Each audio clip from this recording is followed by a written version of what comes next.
Hey everyone, I just wanted to chat a little bit about my experience and my opinion on some of the common outsoles that you will find on shoes and boots. It's by no means an exhaustive list. There are lots of great outsoles out there, and if there is one that I haven't included in this video that you have experience with, I'd love to hear a little bit about it. It's something that really interests me, and I always like hearing different people's opinions on how those outsoles perform for them. And as mentioned, it's going to be my opinion on these outsoles. It may vary from someone else's thoughts on the same outsole, but I think a lot of the time it depends on how you wear your shoes and boots, the climate you experience, the different types of terrain that you will encounter throughout your day, and how those outsoles perform for you in your daily life.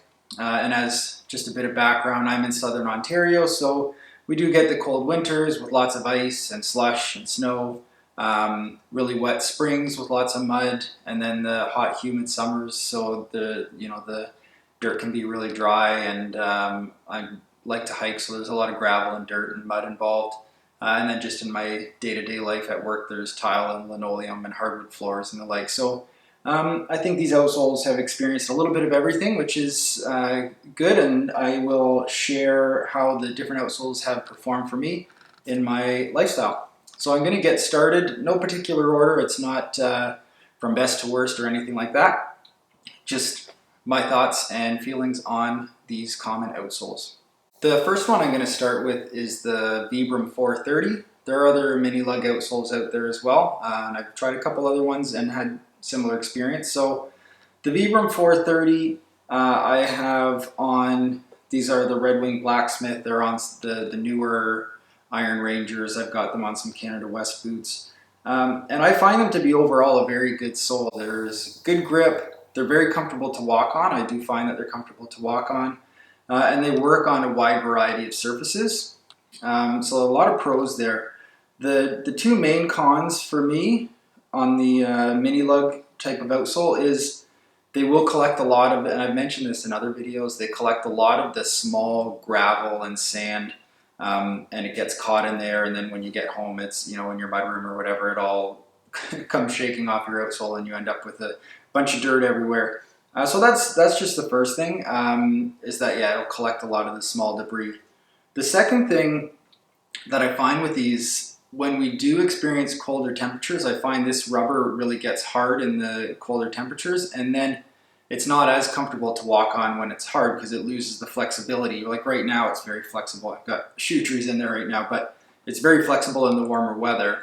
But in the colder temperatures, it does get hard and less comfortable to walk on, but it also gets really loud. So if I'm working indoors on tile or hardwood floors, the outsole is extremely loud. You get that clickety clack noise, and that's not really a performance issue. It's just something for me when I'm walking down a hallway and it sounds like I'm wearing high heels. That's, like I said, not a performance issue, but just something that I experience with these outsoles.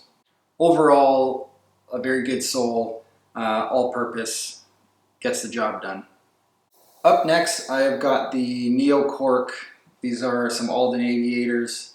And this sole I find to be extremely comfortable to walk on. Probably even more comfortable than a leather outsole. And over time, as my foot's embedded into the insole, midsole, and then the Neo-Cork outsole, it's become even more comfortable. It has good grip on sidewalks, and just kind of out walking on the street. But other than that, the grip is pretty terrible. It's not, these pretty much get put away from December to March.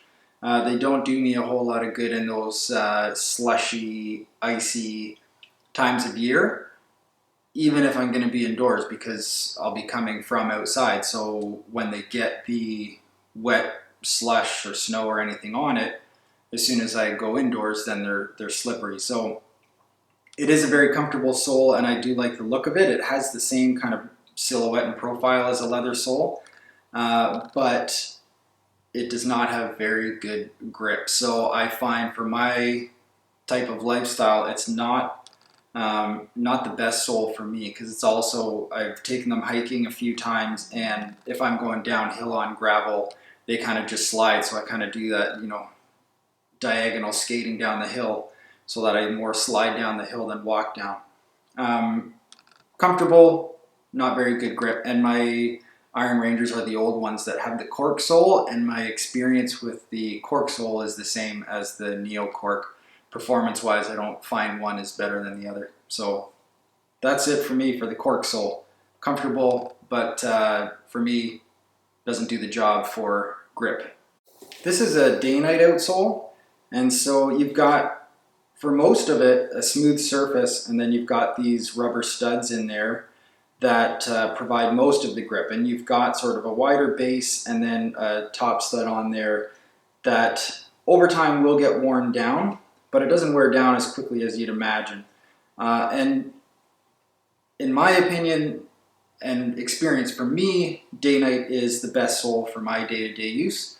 I know in forums and that, not a lot of people will share that opinion, and like I said, depending on how you wear them and the type of use you put them through, it can be a different experience for two different people wearing the exact same boot on the exact same outsole. But for me, I find overall that Dainite performs best sort of in each type of terrain. I know some people have said that for them on tile, Dainite's really slippery, but for me it's actually been quite good. And then if I'm walking down the sidewalk in winter, Dainite's been fine. There is one outsole that I'll get to that's been better in that environment, but overall I find the flexibility, the comfort, the grip, it all just kind of lines up for me. The silhouette and the profile here, it's nice and low. It all just for me kind of balances out and is the perfect sole for my day-to-day use. There haven't been many situations for me where the Dainite sole hasn't done a good job. So I am always glad to see boots that are made on a Dainite outsole because I know for me it's going to perform well. This one here is a camsole, and you'll see it's a very slim profile, and then it's a rubber texture, and it's got a lot of texture here that provides the grip on the bottom of the sole. As I do the close-ups, you'll see these were Oak Street seconds, so it's got some portion of the outsole sanded off there. But the grip I actually find to be very good, especially on tile, hardwood, sidewalks, on the road, even on gravel. These have done really well, which I was really surprised at. I thought, oh, I'm going to take these to test them out, and I'm probably going to be sliding all over the place when I'm trying on the small gravel and that. But it actually provided a lot better grip than I had anticipated. And then also because it doesn't have lugs, it doesn't have studs, nothing gets stuck in the bottom there. So, I come home and we've got a mat just inside the door, wipe my feet on the mat and they're clean and clear, and that's the end of it. So that I really, really do enjoy. Very flexible, which is great. So if you're up and down stairs, up and down hills, it's going to bend with your foot and be comfortable in terms of flexibility. But the one con for me is that it doesn't offer a lot of support. So that can be uncomfortable. I've got high arches, and I don't need a ton of support for my arches, but I need some.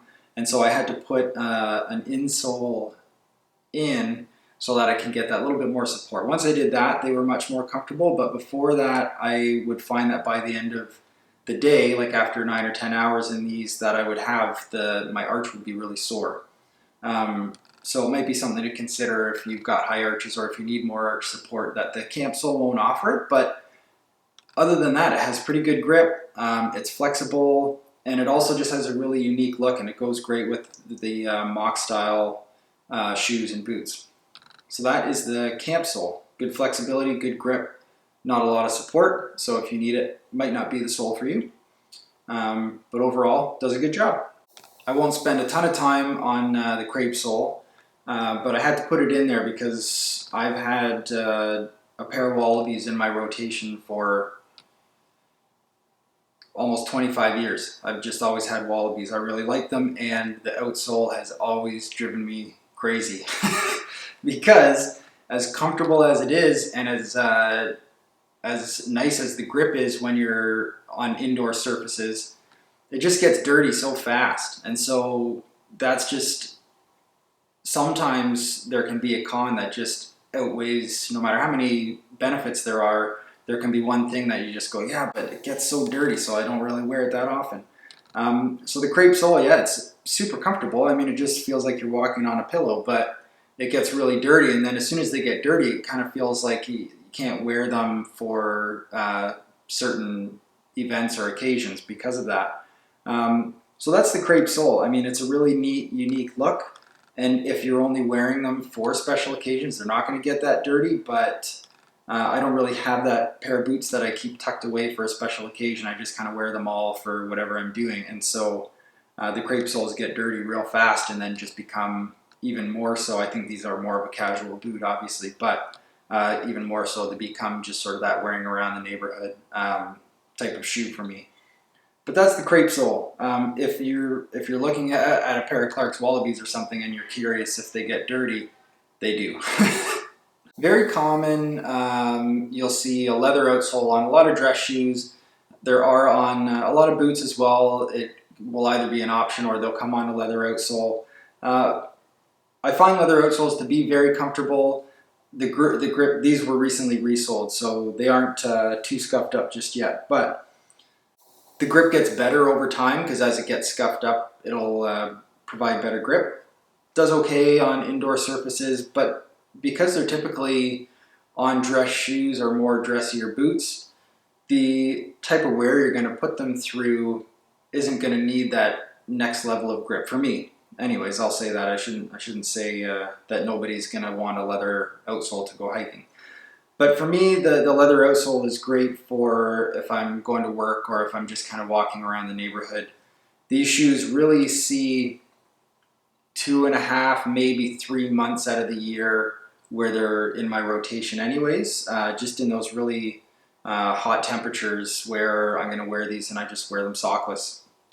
And they perform well in that type of environment. These would not do well if you're hiking or if you're working on slippery tiles or anything like that. But if you're in an office, linoleum and carpet and that sort of thing, they're going to do just fine.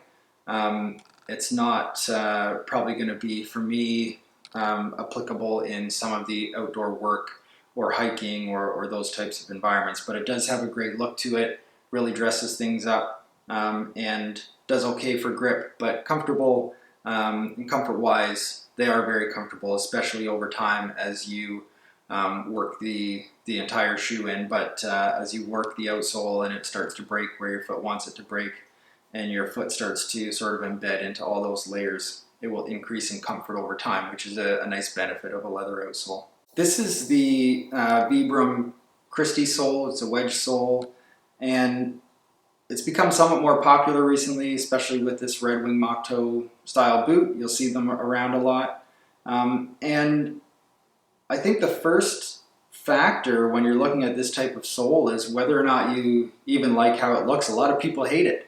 And so it doesn't matter how well it performs. They just think it looks terrible, so they would never wear it anyways, which is important. If you don't like how it looks, that's going to impact how it feels while you're wearing it, or how you feel while you're wearing it.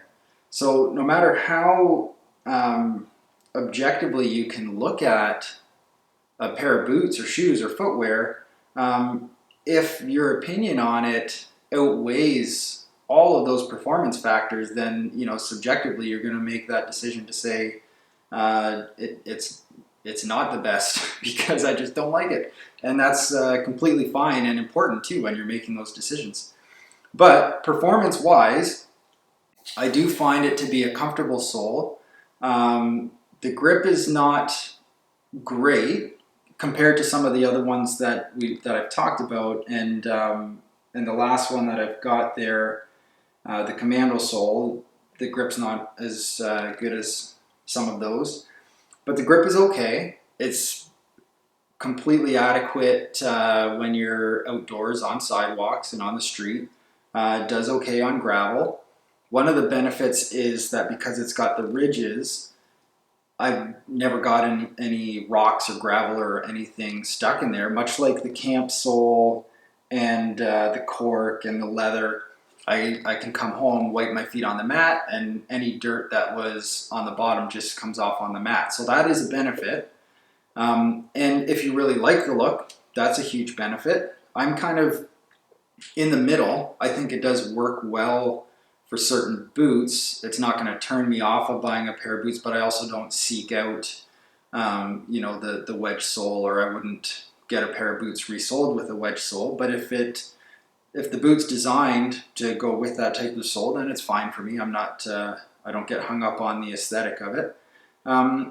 Also, comfort-wise, it's very flexible. So if you're up and down stairs, up and down hills, it's going to break where your foot bends and do well that way. And this particular boot's got a nice leather insole, and has become more comfortable over time, which is what you look for in a pair of shoes and boots. So that's good. So I would say comfort-wise, it performs very well. Flexibility-wise, performs very well. Grip-wise, performs somewhere in the middle, depending on what kind of grip you need. I know these are supposed to be oil resistant, but I find on smooth surfaces, these are only slightly better than the cork and the leather. I don't find them to provide as good of grip as some of the rubber outsoles with studs on there, or lugs. So it's somewhere in the middle for me in terms of grip. But I think the one determining factor, like I said before all others, would be how it looks, and if you like how it looks or if you don't. But that's the Christy wedge sole. And the final one that I'm going to talk about here is Commando sole. And as I mentioned, not an exhaustive list, just trying to cover as many of the most common ones that I can. But now this is a full lug, full Commando outsole. The 430 is a mini lug, and there are other mini lugs out there, as mentioned. This particular one here is a Goodyear full Commando. I have a couple other pairs. I've got a pair of Thursdays with the Vibram 100 full Commando, a pair of Red Wing ice cutters as well with the same, the V100. And this Goodyear and the Vibram perform the same. If they didn't get, and you can even see in here, I picked a few out, but you can see there are just rocks stuck in there, and it's not a big deal. But for some reason, it just drives me nuts. I don't know why. It's not usually an issue until I've worn them a few times in a row, because then the rocks will pile up on each other, and then you start to kind of rock because they'll stick out beyond the surface of the outsole, and that's where it becomes an issue. But yeah, so that's just for me something that, for whatever reason, really bugs me when I have to pick the rocks out. Because other than that, it is the ideal outsole for me. It has the best grip of all the outsoles I've experienced. It's the most comfortable for me in all ways. I'm a heel-toe walker, but you can kind of see the profile here. It really forces me to plant down here under the ball of my foot. Usually I just kind of hit heel and then up towards the front of the ball of my foot, but this outsole in particular really helps my gait, and after a day of wearing this type of outsole, I feel no soreness or anything at all. It's just perfect for me. The grip is incredible. It's very flexible. It's a rubber outsole, so it's very flexible. And because of the size of the lugs, you don't get the small gravel and dirt in there like you do with some of the minis, but it's the larger stones that get stuck in there. If it weren't for those larger rocks that get stuck in there, this would by far be the best outsole for my use and my lifestyle. But my Dainites don't get large rocks stuck in them, so that's why for me I prefer it over the full Commando. So those are some of the most common outsoles that you'll find out there. As mentioned, there are others, and there are some great ones. The one that I really want to try is a Ridgeway outsole. If you have any experience with that, love to hear it. As mentioned, I'm really interested in all of this stuff. So let me know what your thoughts are, and maybe your opinion varies significantly from mine. So even that, if you want to share, I'd love to hear. Maybe if you have had some slips or issues with some of these outsoles where I've found that they've got some good grip. So let me know your thoughts, and thank you so much for watching.